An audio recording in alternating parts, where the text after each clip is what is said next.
Kamu selalu melakukan dosa, tapi aku ampuni engkau. Kamu tidak punya apa-apa.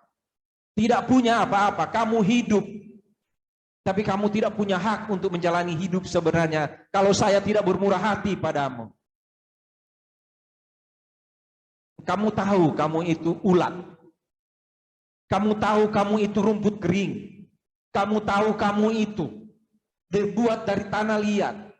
Kamu itu berenga, ulat busuk. Itu kamu.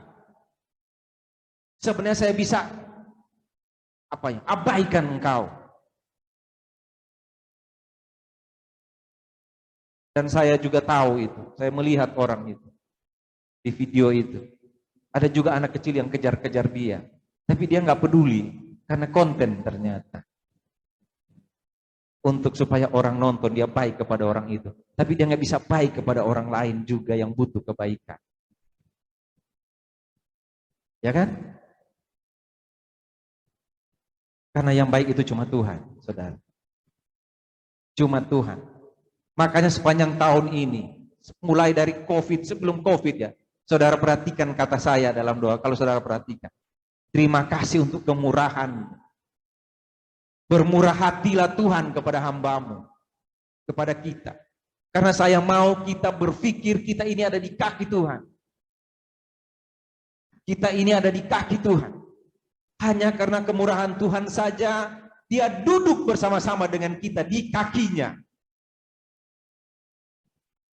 Dia merendahkan diri serendah-rendahnya, menjadi hamba, bahkan mati di kayu salib. Tetapi kalau kita baca di Injil Yohanes ini, dia datang kepada milik kepunyaannya kan, kita sudah bahas.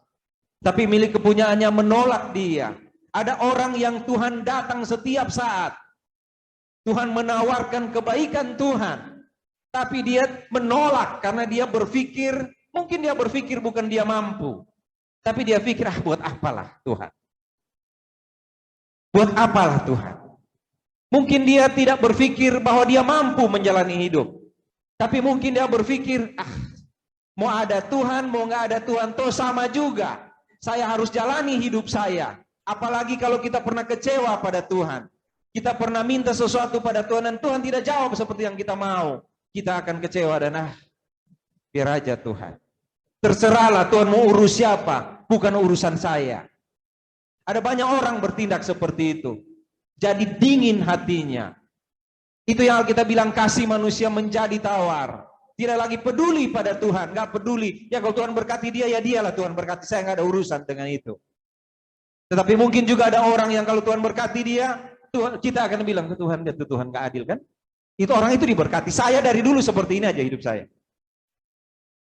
Adakah yang seperti itu di GABSD? Tolong tetap ingat seperti yang saya katakan. Tuhan bermurah hatilah kepada hamba. Bermurah hatilah kepada saya. Karena saya tidak bisa tanpa engkau. Saya tidak bisa. Karena Tuhan sudah datang kepada orang Israel. Saudara tahu kenapa mereka menolak Tuhan?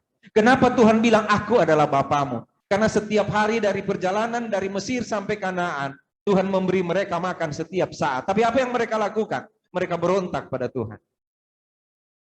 Tuhan kasih aturan, tapi apa yang mereka lakukan? Mereka abaikan itu. Dan ketika Tuhan Yesus ada di depan hidung mereka, ketika Tuhan Yesus hidup di hadapan mereka, mereka tidak tahu itu Yesus. Itu yang saya katakan hari Minggu. Seorang muda yang biasa-biasa saja berumur 30 tahun, datang pada Yohanes dan dia bilang, baptiskan saya. Semua orang cuma lihat dia. Yohanes tahu dia anak Allah, anak domba Allah, karena Roh Kudus mengatakan itu padanya. Saudara tolong ingat kata ini, Roh Kudus menyatakan itu padanya. Saudara, dia datang kepada milik kepunyaannya, karena dia yang menjadikan dunia ini, tetapi orang-orang tidak menerimanya. Dia datang kepada milik kepunyaannya, tetapi orang-orang kepunyaannya itu tidak menerimanya. Kenapa? Nggak apa-apa. Mau ada Tuhan atau enggak, toh sama aja hidup. Seorang bertanya pada saya, Pak Sony, ada orang berdoa dan ada orang tidak berdoa. Apakah mereka menerima berkat yang sama dari Tuhan? Itu pertanyaan di PA. Ada orang yang berdoa, yang tekun sekali berdoa, tetapi ada orang tidak berdoa. Apakah dia tetap sama dalam hidupnya? Saya jawab sama. Dia akan tetap bernafas, yang tidak berdoa bernafas, yang berdoa mati-matian bernafas, yang rajin beribadah pada Tuhan dapat berkat, yang datang tidak datang tetap dapat berkat. Saya bilang sama. Lalu dia bilang begini pada saya, mereka bilang, kalau begitu kenapa kita mesti berdoa? Kenapa kita mesti beribadah? Kenapa kita mesti memberi persembahan? Kenapa kita mesti melayani Tuhan? Kenapa? Toh sama saja. Saya bilang terserah Bapak dan Ibu. Kalau Bapak dan Ibu tidak mau melakukan yang tadi Bapak bilang, nggak apa-apa. Karena Tuhan tidak rugi. Kalau engkau merasa sama, engkau berdoa, memuji Tuhan, beribadah, merasa sama dengan orang yang tidak melakukan itu, Tuhan tidak tarik kupingmu. Tidak. Kalau itu merasa sama, lakukanlah apa yang engkau kehendaki. Saya bilang begitu. Lalu mereka bilang, jadi kenapa kita mesti memuji Tuhan? Saya bilang lagi, tidak, Tuhan tidak menyuruh engkau memuji Tuhan. Kenapa kita mesti beribadah? Tidak, Tuhan tidak minta engkau beribadah. Tidak. Tapi ada Pak Sony di Alkitab, jangan menjauhkan diri dari pertemuan ibadah. Ya kalau mau taat, taat. Kalau tidak apa-apa. Tidak ada masalah. Mereka diam.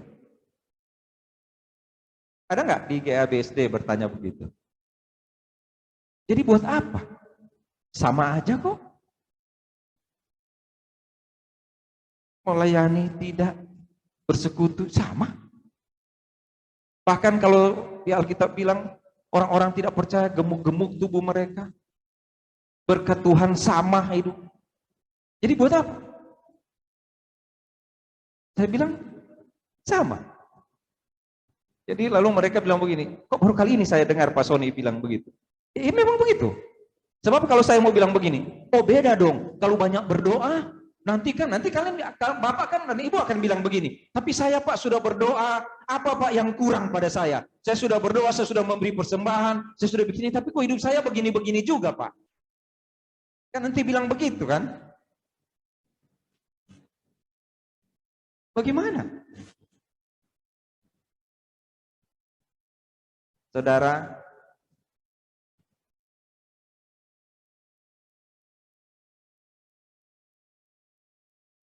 ada orang yang tahu Tuhan murah hati. Dan ada orang yang tahu Tuhan murah hati dan orang itu menghormati Tuhan.